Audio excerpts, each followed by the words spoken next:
سورہ فالق کی تلاوت کی گئی،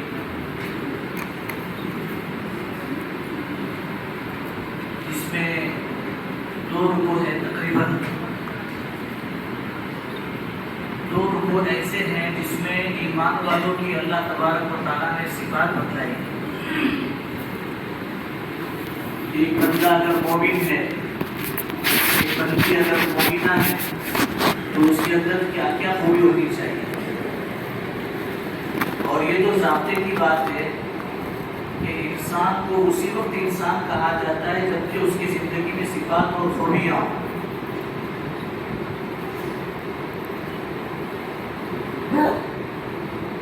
انسان کے اندر صفات، کمالات، خوبیاں ہوں، اسی وقت اس کو انسان کہا جاتا ہے۔ ورنہ قرآن پاک کی دوسری آیت میں جس میں اللہ تبارک و تعالیٰ فرما رہے ہیں کہ جن کی زندگیوں میں صفات نہیں ہے، خوبیاں نہیں ہیں، یا ان کا کریئر اچھا نہیں ہے، تو اس کے بارے میں اللہ تعالیٰ خود ہی فرما رہے ہیں اولئک کالانعام بل ہم اضل، یہ تو انسان کہلانے کے قابل نہیں ہے بلکہ یہ تو جانور ہے اور جانور سے بھی بدتر ہے۔ اللہ تعالیٰ ہمیں نیتوں کا استحضاء کہتے ہوئے نصیب فرمائے کہ اللہ تعالیٰ فرما رہے ہیں کہ پوری دنیا میں، پوری کائنات میں نے 2 جانور سب سے برے بنائے، سب سے برے جانور، یعنی دنیا کو اس کا ناپاک ہونا اور اس کا بے قیمت ہونا بتلایا ہے واقعہ۔ ایسے جانور ہے کہ ان کی رات اگر کسی کپڑے پر لگ جائے تو کپڑا ناپاک، برتن میں لگ جائے تو جب تک 8 مرتبہ برتن نہ دھو لے، 7 مرتبہ پانی سے اور 8ویں مرتبہ مٹی سے جب تک نہ دھو لے تب تک وہ برتن شریعت کی نگاہ میں پاک نہیں۔ ایسے جانور وہ کون سے ہیں؟ ایک خنزیر ہے اور ایک کتا ہے، یہ سب سے برے جانور ہیں۔ لیکن اللہ تعالیٰ فرما رہے ہیں ان دونوں سے بھی برا جانور جو ہے میرے نزدیک، اللہ کے نزدیک، وہ کون ہے؟ ان شر الدواب عند اللہ الذین کفروا ان شر الدواب عند اللہ الصم البکم الذین لا یعقلون، کہ وہ انسان جو حق کو سنتے ہوئے، حق کو سمجھتے ہوئے بھی حق سے بے خبر رہے، دین سے، شریعت سے بے خبر رہے، صفات اور کمالات سے بے خبر رہے، وہ ان دونوں سے بھی برا جانور ہے۔ اللہ تعالیٰ ہم سب کی پوری امت مسلمہ کی حفاظت کرے۔ تو صفات زندگی میں لانا بہت ضروری ہے، مگر صفات کے انسان نہیں بن سکتا ہے، اور صفات کو زندگی میں لانے ہی کے لیے اللہ تبارک و تعالیٰ انبیاء علیہ السلام کو بھیجا تھا۔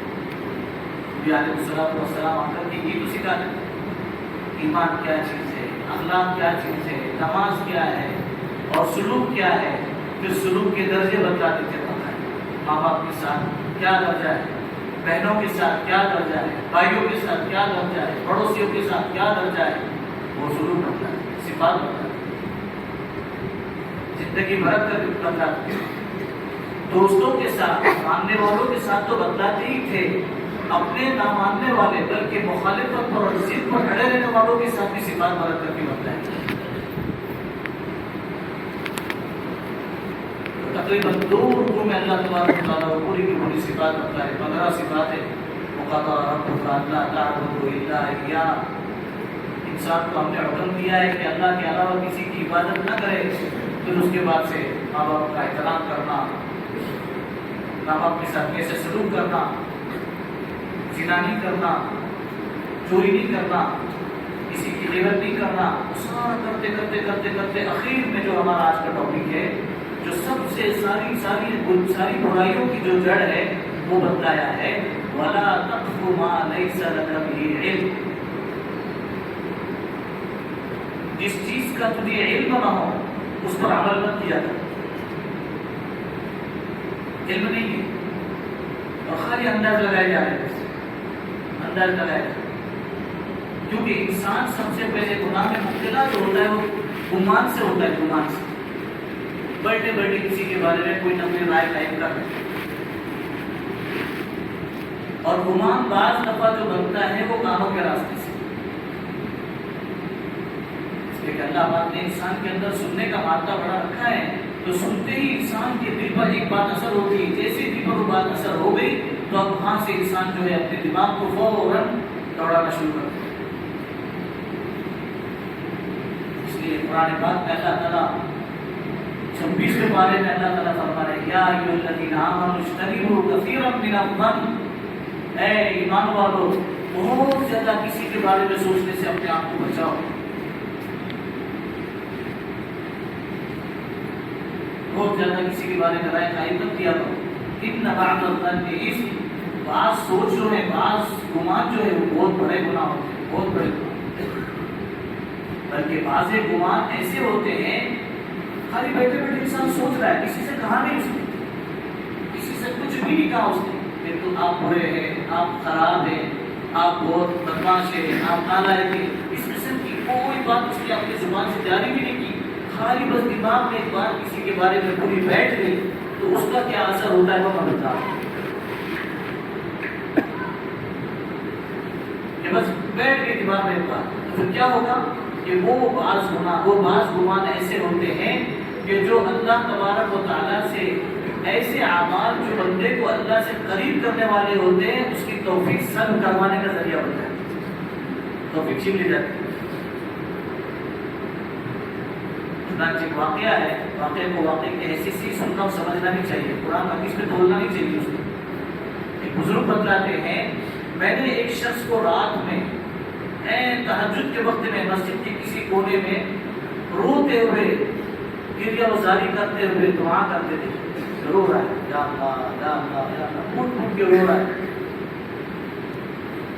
مسجد میں، وہ اور میں بس، اور کوئی نہیں، اور وہ روئے جا رہا ہے۔ تو میں نے کسی سے کچھ نہیں کہا، بس خالی میرے دل میں ایک رائے غالب ہو گئی، ایک گمان میرے دل میں آیا، یہ بہت زیادہ دکھلاوا کر رہا ہے، دکھانے کے لیے رو رہا ہے، بس اتنا، یہ رائے خالی دل میں آئی، میں نے کسی سے کچھ بھی نہیں کہا میں نے۔ اس کے بعد سے تقریباً 6 مہینے تک اللہ تعالیٰ نے تہجد کی نماز سے مجھے محروم کر دیا، 6 مہینے میں روتا رہا، اللہ سے مانگتا رہا کہ اللہ کیا بات ہے کہ مجھے تہجد پڑھنے کی توفیق نہیں مل رہی ہے، تیرے سامنے جھکنے کی توفیق نہیں مل رہی، کیا بات ہے؟ تو 6 مہینے کے بعد میری توبہ قبول ہوئی اور مجھے بتایا گیا کہ تم جو اس وقت میں تم نے جو رائے قائم کی تھی نا ہمارے مخلص بندے کے بارے میں بغیر کسی دلیل کے، وہ ہم کو بہت ناپسند آئی، تو ہم نے تمہیں نعمت سے محروم کر دیا۔ اس لیے کسی کے بارے میں کوئی فیصلہ ہمیں کرنے کا کوئی حق نہیں، ولا تقف ما لیس لک بہ، زبردستی بیٹھے بیٹھے اس کے گھر میں کیا ہو رہا ہے، ادھر کیا ہو رہا ہے، ادھر کیا ہو رہا ہے، ادھر کیا ہو رہا ہے، چاند کے پوٹلے جس کو بولتے ہیں گناہ کی زبان، اس کا بھی معاف کرنا، ساری قوم کی خبر نہیں، خاموش، وہ نہیں کیا ہے۔ صحابہ میں یہ صفت تھی تو ان کی صفت نسل در نسل، نسل در نسل ابھی بھی ان کی نسلوں کے اندر آ رہی ہے۔ ہم لوگ کے اندر دیکھنا ہوتا ہے کہ کسی کے کچھ کام آنے کا جذبہ ہوتا ہے تو وہ کر لیتے ہیں، باقی یہ کہ اگر راستہ چلتے ہیں کوئی کچھ بھی کرتا ہے انہیں کوئی لینا نہیں، کوئی چیز نہیں، کوئی لینا نہیں، کون آنا گھر میں، کون جانا گھر میں، کس کے گھر میں جانا، بھائی کو جانا، اپنے عمل سے عمل، اپنے کام سے کام۔ کسی بات میں آتا ہے تو دوسروں کے عیبوں کو جب تلاش کرنے کا اہتمام کرو گے تو اللہ تعالیٰ پھر تمہارے بیڈ روم تک لوگوں کو لائیں گے۔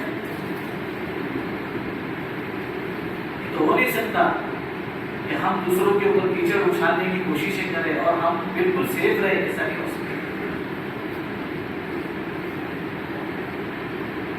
احتیاط کرنا چاہیے۔ اللہ کے نبی علیہ السلام کا خود معمول لکھا ہے کہ اپنے صحابہ کو اس سے بچایا کرتے تھے، اپنے امتیوں کو اس سے بچنے کی ترغیب دی ہے باقاعدہ۔ ایک موقع پر ازواج مطہرات میں سے یعنی حضور پاک صلی اللہ علیہ وسلم کی بیوی میں سے کوئی بیوی رات کے وقت میں اللہ کے نبی صلی اللہ علیہ وسلم کی مسجد میں قریب میں آ کر کے کچھ گفتگو کر رہے تھے، اور جب وہ گفتگو کر رہے تھے تو کچھ صحابہ نے انہیں دیکھ لیا۔ اور اللہ کے نبی علیہ السلام کے بارے میں کوئی گمان دھندہ قائم کر سکتے ہیں؟ اور وہ بھی صحابہ جانثار عاشقین رسول. جب وہ گزرنے لگے تو اللہ کے نبی صلی اللہ علیہ وسلم نے انہیں بلایا، ادھر آؤ ادھر آؤ، یہ فلاں ہے فلاں، ادھر آؤ ادھر آؤ، میں جس سے بات کر رہا ہوں یہ میری بیوی ہے. ہاں اتنا احتیاط، یہ میری بیوی ہے. کوئی رائے قائم نہیں کرے، بلا تخف ما لیس لک به، اس کا علم نہیں ہے، معلوم ہے. ارے وہ ایسا کر رہے تھے، وہ ان کا ایسا ایسا سننے کو آیا تھا، نہیں وہ میرے کو معلوم نہیں. باقاعدہ دعوت و تبلیغ میں چلا کر اس کا اہتمام کرایا جاتا تھا، اس صفات کی محنت کرائی جاتی تھی باقاعدہ ایک زمانے میں.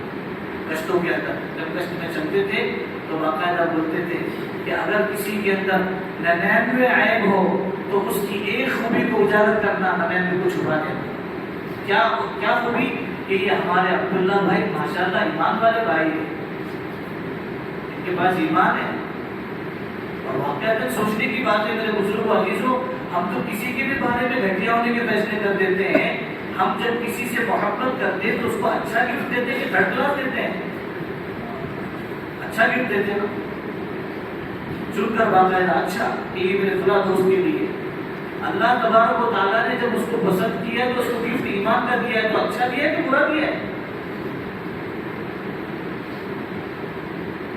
وہ اللہ کی چوائس ہے کہ اللہ نے اس کو ایمان والا بنایا ہے اور ہم اس کو ہلکا سمجھ رہے ہیں.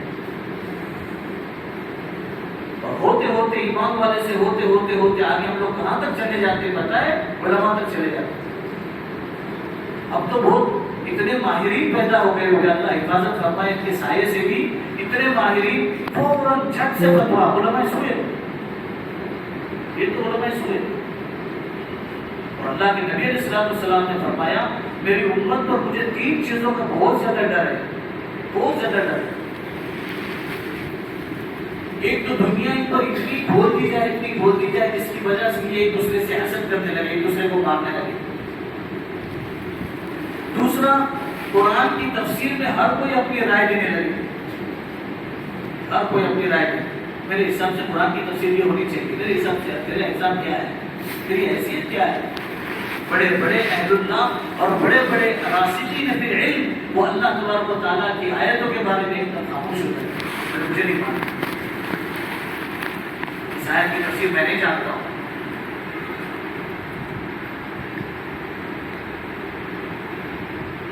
اور تیسرا فرمایا کہ علماء کی ناقدری کی جانے لگی، علماء کی ناقدری کی جانے لگی. یہ کب ہوتا ہے؟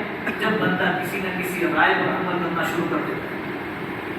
اس سے اپنے آپ کو محفوظ رکھنا. وَلَا تَقْفُ مَا لَيْسَ لَكَ بِهِ عِلْمٌ، جس کا علم نہیں اس کے بارے میں بکواس مت کرو، اس کے بارے میں خالی رائے زنی مت کرو. إِنَّ السَّمْعَ وَالْبَصَرَ وَالْفُؤَادَ كُلُّ أُولَٰئِكَ كَانَ عَنْهُ مَسْئُولًا. بے شک کان اور آنکھ اور دل، ان تینوں کے بارے میں اللہ تبارک و تعالیٰ پوچھیں گے باقاعدہ کل قیامت میں کہ تو نے کیا سنا تھا اور صحیح سنا تھا کہ غلط سنا تھا. باقاعدہ کان بولے گا اور باقاعدہ جو ہے آنکھ بولے گی اور باقاعدہ دل بولے گا. اللہ تبارک و تعالیٰ زبان کو لاک لگا دیں گے اور ان سے سوالات کریں گے، بتاؤ تم نے صحیح سنا تھا غلط سنا. اس لیے گمان کے بارے میں اپنے آپ کو بہت بچانا. یہیں سے تو سارے پاٹے پھوٹتے ہیں. گھر کی جو بربادی ہوتی ہے وہ یہاں سے ہوتی ہے. دوستوں کے اندر توڑ جو پیدا ہوتا ہے وہ یہاں سے شروع ہوتا ہے. اور یہ بات ہمیشہ یاد رکھنا، جو توڑ کی بات کرے، جو توڑ کی بات کرے اس امت میں، جو توڑ کی بات کرے، 3 باتوں میں سے ایک بات پکی ہے. یا تو یہ کہ سیٹلمنٹ ہو کر کے آیا، کہیں لکھا ہوا ہے یہ سیاسی آدمی جو توڑ کی بات کرے، سیاسی آدمی کہ کہیں سیٹلمنٹ ہو کر آیا. یا تو پھر یہ کہ اس کے اوپر جو ہے شہر کا اثر ہے، جنات لگا ہوا ہے، اس کو بھوت لگا ہوا ہے، یا پھر اس کو کرنے جادو جو ہوتا ہے نا، اسے انکار نہیں کیا جا سکتا. اللہ ہماری نسلوں کی حفاظت فرمائے. تو یا تو وہ ہوا ہے، اس کے اوپر جادو کا اثر ہے. 2 بات. اور تیسری پاگل ہے، پاگل، ایک نمبر کا پاگل جو امت میں توڑ کی باتیں پھیلا ہے. ہاں، حق باتوں سے کبھی توڑ نہیں ہوتا ہے، اس کو صحیح نہ سمجھنا یہ توڑ کا ذریعہ بنتا ہے. کوئی حق بات کبھی توڑ کا ذریعہ نہیں بنتی. ورنہ حضور پاک صلی اللہ علیہ وسلم کے زمانے میں یہ لوگ آئے تھے کفار قریش اور آ کر کہنے لگے ایک دن آپ ہمارے یہاں عبادت کے لیے آؤ اور ایک دن ہم آپ کے وہاں عبادت کے لیے آئیں گے، دونوں مل جل کے رہیں گے، سب دھرم برابر ہے، سب مذہب برابر ہے، کائے جھگڑے کرنے کا، ہم مل جل کے رہیں گے نا۔ تو اللہ تبارک و تعالیٰ کی طرف سے آیت نازل ہوئی کہ لکم دینکم ولی دین، نہیں ایسا کمپرومائز دنیا میں کبھی نہیں ہوتا، اب تو وہی ہے جو اللہ کی طرف سے نازل کیا ہے۔ ہاں سمجھنے کے لیے تھوڑا وقت لگے گا، سمجھنے کے لیے تھوڑا وقت لگے گا، لیکن سمجھنے کے زمانے میں اللہ کی طرف رجوع، اللہ سمجھا دے۔ اس لیے میرے بزرگوں عزیزوں، لیکن اس بات کا بہت اہتمام کرنا چاہیے کہ ہمارے معاشرے کے اندر سب سے بڑی بنیاد جو ہے نا سنی انسنی باتوں کو لگا۔ آج مجھے سے بات میں آتا ہے کفا بالمرء کذبا ان یحدث بكل ما سمع او كما قال صلوات اللہ وسلام علیہ، آدمی کے جھوٹا ہونے کے لیے صرف اتنا ہی کافی ہے کہ جو بات سنے بغیر تحقیق کے اس کو آگے سپلائی کر دے، تحقیق ہی نہیں۔ اس سے احتیاط کرنا، ہمیں تو حکم اس کا دیا گیا کہ ہم اپنے کانوں کی حفاظت کریں۔ کتنا ہی اچھا ہم نے کمرہ بنایا، ایک روم بنایا اور اس میں بہترین قسم کا اے سی لگایا، بہترین قسم کا، لیکن ایک کھڑکی اگر اس کی کھلی رہے گی تو موسم دے گا اے سی ٹھنڈا کرے گا؟ کورونا والوں کو تو اے سی کی معلوم ہے، اس لیے کوئی بولتا نہیں۔ ارے ہاں نا چاند چو کچھ تو کرو، میں کہاں بات کر رہا ہوں کہ سب ماشاءاللہ محو ہو چکے ہیں، تو اے سی کوئی فائدہ دے گا؟ کوئی فائدہ نہیں دے گا۔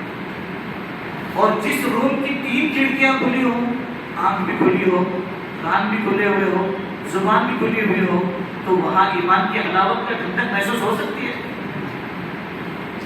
اعمال کی ٹھنڈک محسوس ہو سکتی ہے؟ نہیں ہو سکتی۔ تو جب ایک کار کا ایک حصہ، کار کے ایک کھڑکی کا حصہ کا تھوڑا سا کھلا ہوا ہو تو وہاں موسم نہیں بنتا۔ جہاں 3 کھڑکیاں کھلی ہو وہاں کیسے موسم بن سکتا؟ اور یہ وہ اعمال ہے جس سے توفیق چھین لی جاتی ہے۔ کسی کے بارے میں بیٹھے بیٹھے اگر ہو گیا ہے غلطی سے تو معافی مانگ لیں، اصل تو زندگی دی اللہ کا، اور تفصیل بتانے کی ضرورت نہیں ہے۔ 15 شعبان کو میں نے رات کو جو ہے آپ جا رہے تھے ٹو ویلر پر اور وہ ایکٹیوا تھی اور کالی کلر کی تھی اور اس کو لائٹ نہیں تھی آگے اور پیچھے ایک بیٹھا ہوا، تو اس وقت میں نے آپ کے بارے میں گمان قائم کیا تھا۔ اتنی تفصیل بتانے کی ضرورت نہیں ہے، خالی موٹا موٹا عبداللہ بھائی فلاں وقت کسی وقت میں مجھے آپ کے بارے میں ایسا گمان ہو گیا تھا، میں آپ سے معافی مانگنے میں حجاب ہو رہا ہے تو اس کے لیے مغفرت کی دعاؤں کو بڑھا دو، مغفرت کی دعاؤں کو بڑھا دو کہ اللہ تعالیٰ نے اس کے بارے میں ایسا گمان قائم کیا تھا، اس کو بھی معاف کر دے، مجھے بھی معاف۔ یہ وہ چیزیں ہیں میرے بزرگوں جس سے اعمال کی توفیق ملتی ہے اور اعمال کی لذتیں محسوس ہوتی ہیں، اعمال کی لذت اپنے گھروں کے اندر، اور کانوں کے راستے سے جو بات جائے گی وہ اثر کرے گی۔ اللہ کے نبی علیہ السلام سے زیادہ پاکیزہ دل کسی کا نہیں۔ 2 مرتبہ جنت کے پانی سے جس کو دھویا گیا ہو، جنت کے کباب میں رکھ کر دھویا گیا ہو، کتنا پاکیزہ دل ہوگا۔ اس کے باوجود منافقوں کے راستے سے حضرت عائشہ رضی اللہ تعالیٰ عنہ کی پاکیزگی کے بارے میں تھوڑی سی باتیں پڑھ گئی کہ عائشہ نے نعوذ باللہ گندا کام کر لیا، حضرت عائشہ رضی اللہ تعالیٰ۔ تو اللہ کے نبی علیہ السلام کی یہ کیفیت ہو گئی تھی کہ اللہ کے نبی علیہ السلام اپنے صحابہ سے چلتے پھرتے اٹھتے بیٹھتے پوچھتے تھے عائشہ کے بارے میں تمہارا کیا خیال ہے؟ عائشہ ایسا کر سکتی ہے؟ پوچھتے تھے باتیں، کانوں سے راستے میں جو بات چلی گئی کانوں کے راستے سے تو دل پر اثر کر رہی ہے۔ تو ہمارے دلوں کا کیا؟ اور خاص کر کے جب شادیاں ہوتی ہیں تو پھر رات کا موقع ہوتا ہے بیوی سے بات چیت کرنے کا، تو دن بھر کی کارگزاری اور کارنامے جو ہے ایک راستے سے جاتے رہتے، اس کا ایکشن ری ایکشن صبح ناشتے میں سحری میں محسوس ہونا شروع ہو جاتا ہے۔ ماں کی بات کا جواب ٹھیک نہیں، باپ کی بات کا جواب ٹھیک نہیں، بھائی کی بات کا جواب ٹھیک نہیں، بھابھی کی بات کا جواب ٹھیک نہیں، کیا ہوا؟ رات کو زہر جا چکا ہے اندر، اور تحقیق تو کریں گے نہیں، اس لیے کہ میری بیوی سے سچی بیوی دنیا میں کوئی نہیں تھی۔ یہ سچی نہیں ہوتی تو میرے نکاح میں کیسے آتی؟ یہ سچی ہے، حالانکہ اصولی لین کی بات ہے میرے بزرگوں کو برا لگے معاف کرنا. اللہ تبارک و تعالیٰ نے 2 کان دیے. کتنے دیے؟ 2 کان دیے. ایک کان سے بیوی کی سنو, ایک کان سے اپنے ماں باپ کی, بھائی بہنوں کی سنو. بیچ میں دماغ دیا ہے, ٹھیک ٹھیک فیصلہ کرو. نہیں کر سکتے تو علماء سے جا کر کے رجوع کرو. لیکن بتنگڑ مت بناؤ کسی بھی بات. معاشرہ اسی سے تباہ ہو جاتا ہے, اسی سے تباہ ہو جاتا ہے. یہ آئے گا تو ایسا ہو جائے گا, وہ آئے گا تو ایسا ہو جائے گا. بیٹھے بیٹھے بیٹھے اتنے ڈرے ہوئے اندر ہی سے اتنے ڈرے ہوئے ہیں کہ کوئی کسی سے مطمئن تو بہت دور کی بات ہے, اپنے ماں باپ سے کوئی مطمئن نہیں, اور ماں باپ ان کی اولاد سے مطمئن نہیں. صرف کیوں؟ کانوں کے راستے سے کچھ جا رہا ہے, کانوں کے راستے سے کچھ جا رہا ہے. ایک واقعہ بتا کر اپنی بات ختم کروں. ایک بادشاہ کے دربار میں ایک وزیر جو ہے روزانہ صبح میں اعلان کرتا تھا, تو نیکی کے کام کیے جا, برے آدمی کو اس کی برائی اس کے برے انجام تک پہنچا دیتی ہے. 3 مرتبہ دربار میں یہ اعلان ہوتا, تو نیکی کے کام کیے جا, برے آدمی کو اس کی برائی اس کے برے انجام تک پہنچا دیتی ہے. وہ اعلان کرتا ہے, اور وہ بادشاہ کا بہت قریبی, بہت قریب. تو درباریوں کو حسد ہو گیا, یہ تو بہت قریبی ہے بادشاہ کا, کیا کرنا چاہیے. تو کہنے لگے اب دیکھو میں کیا کرتا ہوں. تو کہنے لگے بادشاہ سلامت جب کل آئے نا تو اس وقت میں ان کو جو ہے اس سے کہیں گے کہ بھائی اپنے چہرے پر رومال رکھ کر بات کرو. نہیں, درباری نے کہا, یہ جو اعلان کرتا تھا اس نے کہا کہ جب بھی بادشاہ سے آپ لوگ بات کریں تو ذرا کپڑا رکھ کر کے بات کریں, ادب کی وجہ سے, کہیں اپنے منہ کی بدبو سے اس کو تکلیف نہ ہو. تو درباریوں میں سے ایک نے اس کو الٹا پہنچایا. پہنچانے کا تو کام بہت اچھا کر دیتے ہیں سب لوگ ماشاءاللہ.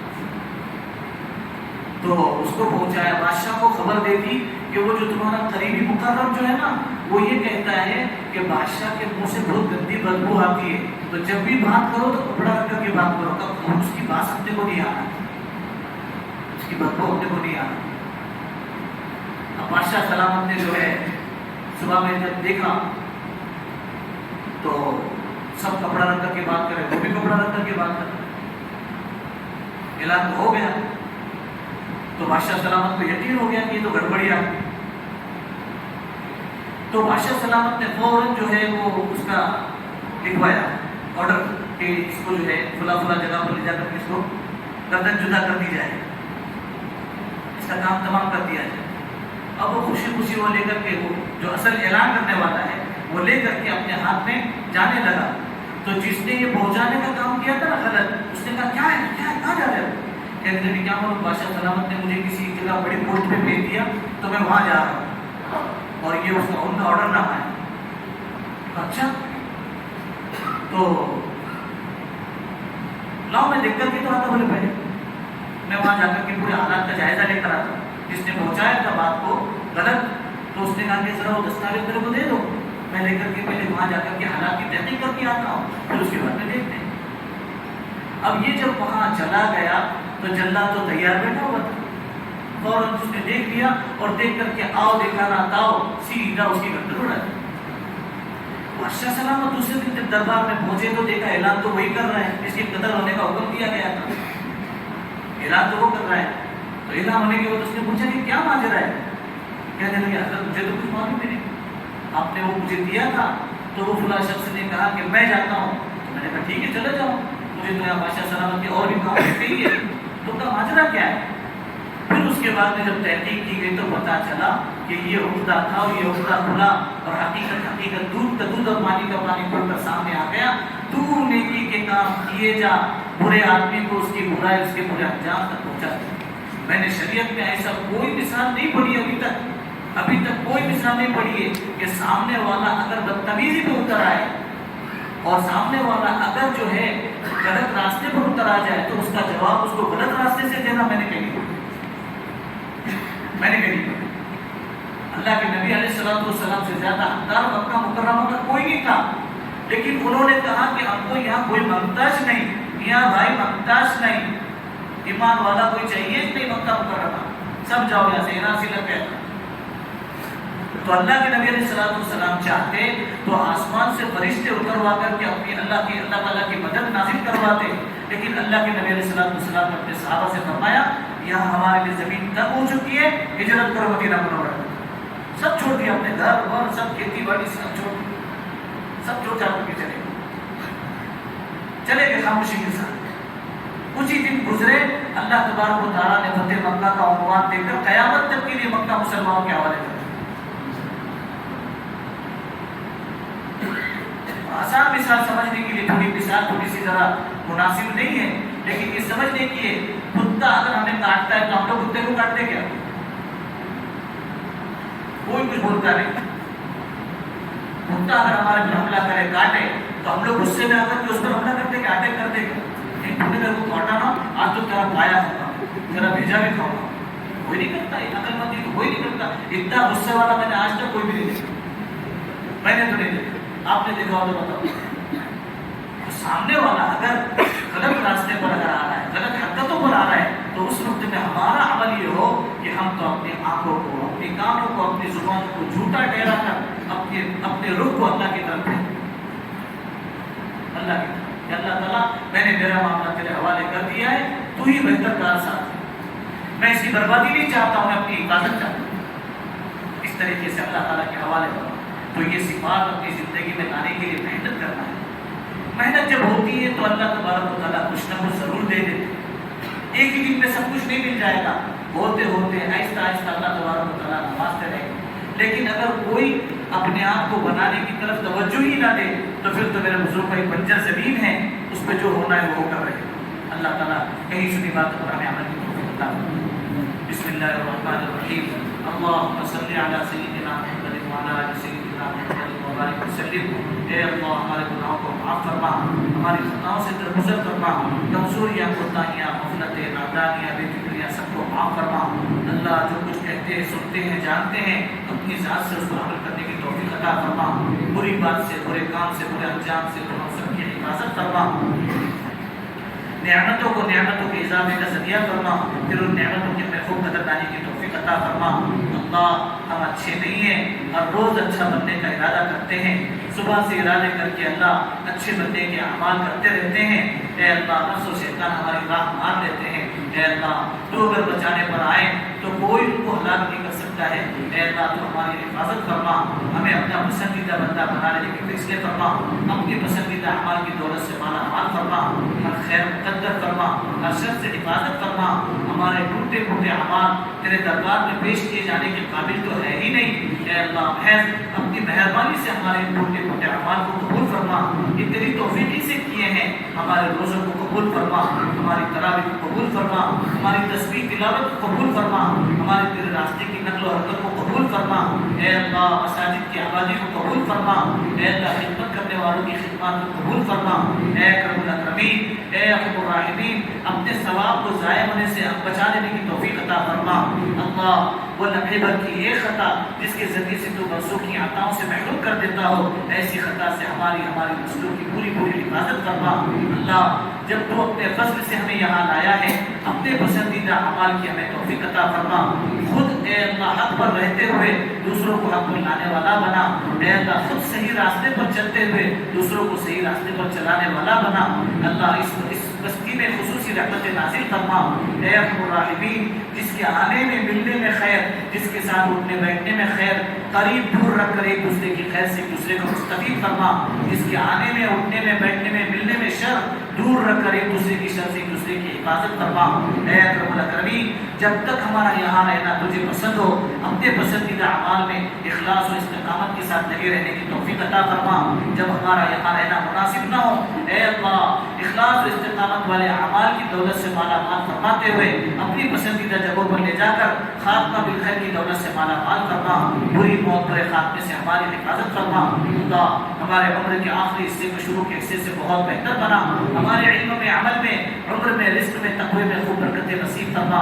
اے اللہ سب سے بہترین دن وہ دن ہو جس دن تجھ سے ملاقات ہونے والی ہو، بہترین عمل پر ہمارا خاتمہ فرما، ہمارے ماں باپ کی مغفرت فرما، استادوں کی مغفرت فرما، بھائی بہنوں کی مغفرت فرما، اے اللہ رشتہ داروں کی مغفرت فرما، اے اللہ ہمارے وہ دوست جو ہماری خدمتیں کیا کرتے تھے آج مرو مٹی کے نیچے دبے پڑے ہوئے ہیں، اے اللہ ان کی مغفرت فرما، ان کی درجات کو بلند فرما، اے اللہ انہوں نے ہمیں نیک سمجھ کر، اے اللہ انہوں نے ہم پر مال لوٹایا، اے اللہ اپنی صلاحیتیں ہم پر لگائی، اے اللہ ہمیں اچھا سمجھ کر، اے اللہ ہماری خدمتیں کرتے رہے، اے اللہ آج ایک سبحان اللہ کے محتاج ہے، ان کی مغفرت فرما، اللہ ان کی قبر کو نور کا باغ بنا دینے کے فیصلے فرما، اے اللہ جنت الفردوس کا داخلہ مقدر فرما، ان کے پسماندگان کی اے اللہ ان کی حفاظت کا فیصلہ فرما، ان کی ضروریات کا تکفل فرما، ان کے حالات کو سازگار بنا، ان کے مسائل کو حل فرما۔